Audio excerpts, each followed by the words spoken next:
Ya, Alah, tapi asal habis ini kami ya. diem dulu. Oh, Assalamualaikum warahmatullahi wabarakatuh. Waalaikumsalam Waalaikumsalam. warahmatullahi wabarakatuh. Waalaikumsalam. Waalaikumsalam warahmatullahi wabarakatuh. Di sini kami dari kelompok KWN. Perkenalkan, nama saya Yulizar Skandi dan teman saya. Oke, izin perkenalan diri. Perkenalkan nama saya Irfan ya Aditya. Ya, di sini kami akan menjelaskan yang berjudul Korupsi Perizinan dalam Perjalanan Otonomi Daerah di Indonesia. Di sini akan dijelaskan oleh Irfan Aditya.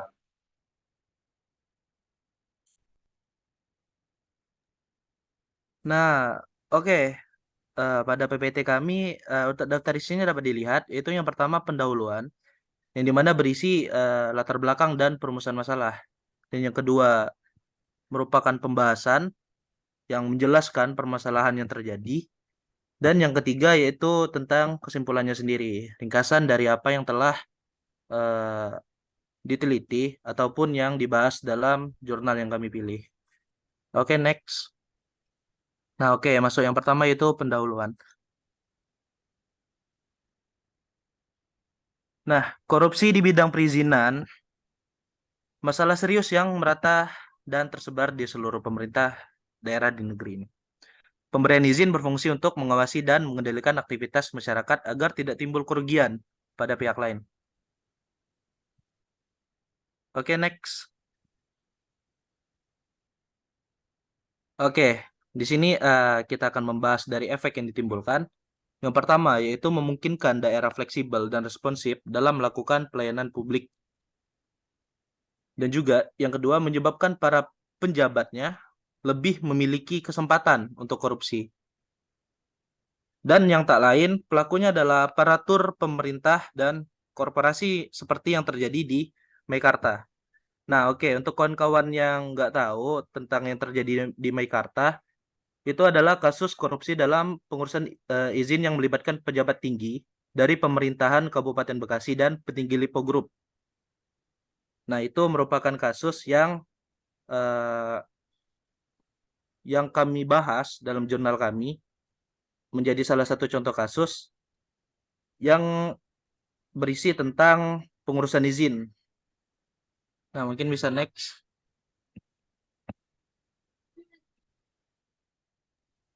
Nah, oke, ini untuk foto Meikartanya, kawan-kawan. Oke, next.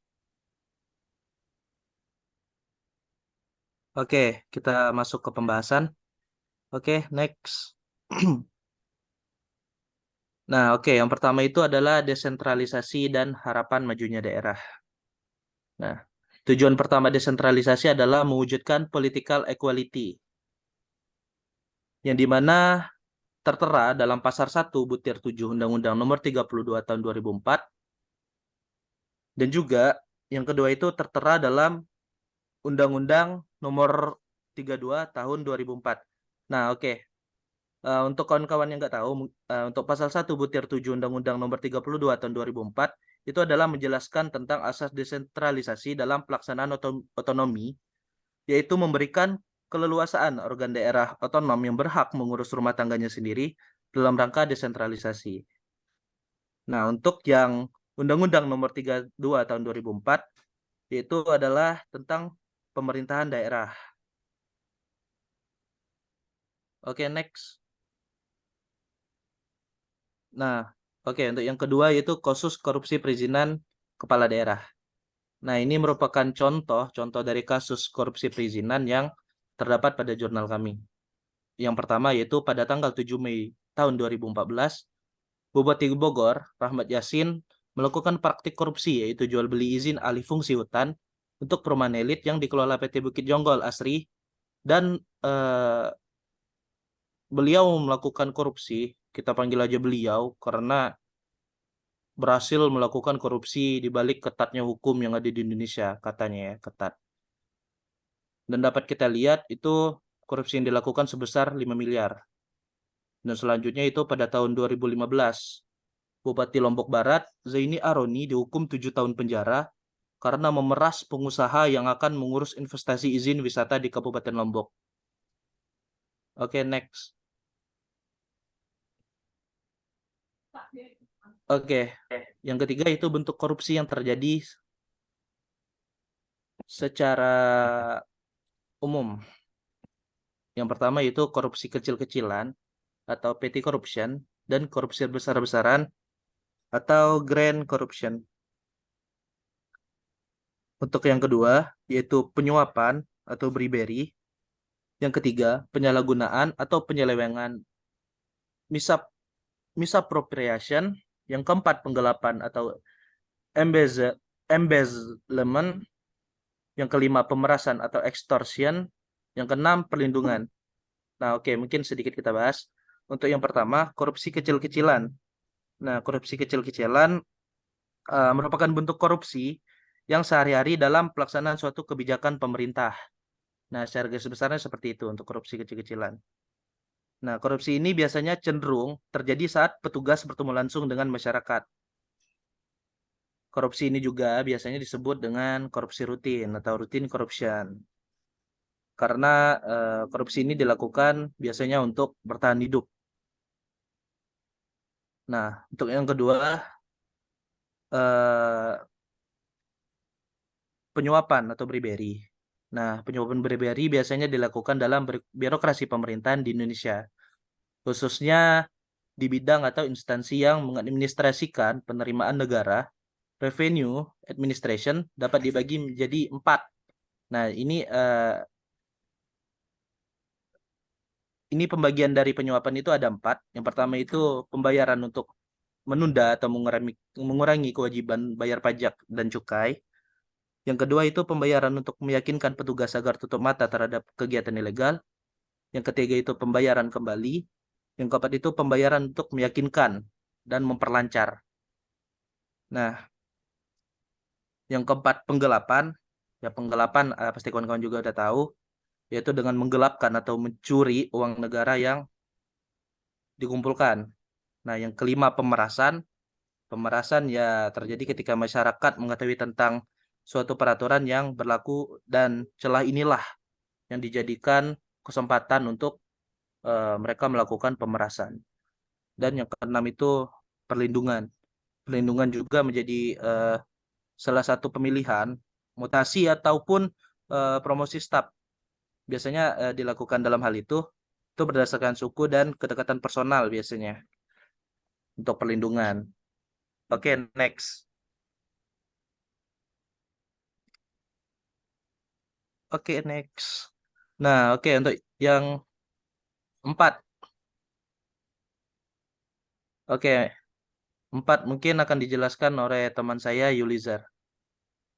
Ya, yang keempat di sini membangun pelayanan daerah yang bebas korupsi.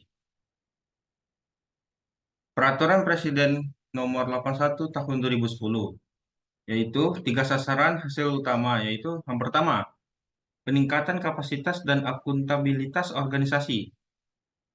Yang kedua, peningkatan pelayanan publik.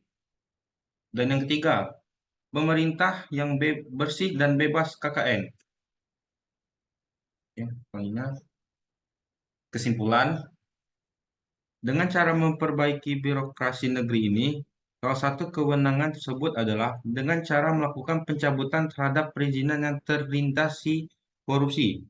Asas ius contrarius actus menyatakan bahwa pejabat yang menerbitkan keputusan pemerintahan dengan sendirinya berwenang untuk membatalkan keputusannya tersebut.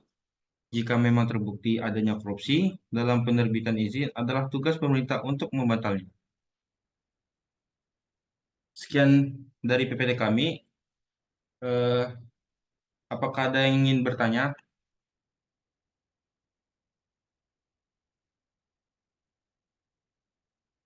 Nah, oke, silakan kawan-kawan bagi yang ingin bertanya dibuka pintu yang selebar-lebarnya.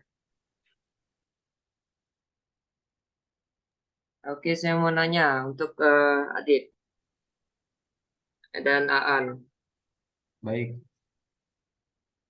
Boleh nggak kasih bagaimana cara kalian menangani bentuk korupsi yang terjadi pada umum itu? Langkah-langkahnya bagaimana yang dapat diambil gitu? Nah, oke, mungkin langsung saya jawab aja ya. Oke. Untuk pandangan kami nih mengenai apa yang harus kita lakukan untuk memberantas korupsi ya secara umum.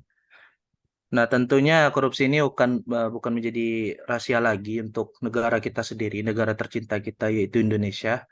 Tentunya itu sudah menjadi rahasia umum yang mungkin anak kecil pun sudah tahu dan sudah menjalankan yang namanya korupsi tersebut. Nah, jadi menurut kami ya, apa yang harus dirubah itu nggak ada yang harus dirubah. Karena apa? Korupsi itu terjadi bukan karena eh, oke, salah satu faktornya mungkin hukum yang lemah. Bukan hukum yang lemah, tapi pelaksanaan hukumnya yang lemah. Tapi faktor utamanya adalah kurangnya keyakinan pada diri sendiri dan kurangnya tanggung jawab pada diri sendiri. Nah, dari hal tersebut dapat kita simpulkan bahwa apabila kita ingin bukan memberantas sih, lebih tepatnya meminimalisir terjadinya tindakan korupsi, itu alangkah baiknya kita melakukan pencerdasan dini. Nah, itu yang dimana pencerdasan dini dalam hal kita memberikan pencerdasan tentang korupsi dan lain-lain dan tentang apa yang memang seharusnya kita berikan, kita lakukan apabila memang kita terjalin dan melakukan aktivitas apapun untuk menghindari dari tindakan korupsi itu sendiri. Karena kalau kita membahas sistem itu nggak ada habisnya dan tentu balik menurut saya itu paling utama di pencerdasan. Dan tentunya pencerdasan ini diharapkan dilakukan secara kontinu, bukan hanya berpatok pada satu target. Satu target dalam halnya gini, seandainya siswa, kita hanya berpatok pada siswa. Untuk korupsi itu nggak melibatkan siswa doang, nggak melibatkan mahasiswa doang, nggak melibatkan pemerintah doang, tapi semuanya bakal punya kemungkinan untuk terlibat melakukan korupsi. Nah, jadi menurut saya, eh, dilakukan pencerdasan eh, dimulai dari sekarang, dimulai dari kalau bisa dari siswa dan dilakukan secara kontinu untuk seterusnya. Dan target itu nggak bisa difokuskan pada satu target dan kalau bisa diarahkan kepada semuanya. Nah, mungkin itu yang bisa saya jawab. Oke, terima kasih. Ya, apakah ada yang ingin bertanya lagi? Tidak, Kak. Ya. Nampaknya tidak ada ya di sini. Baiklah, kami akan tutup.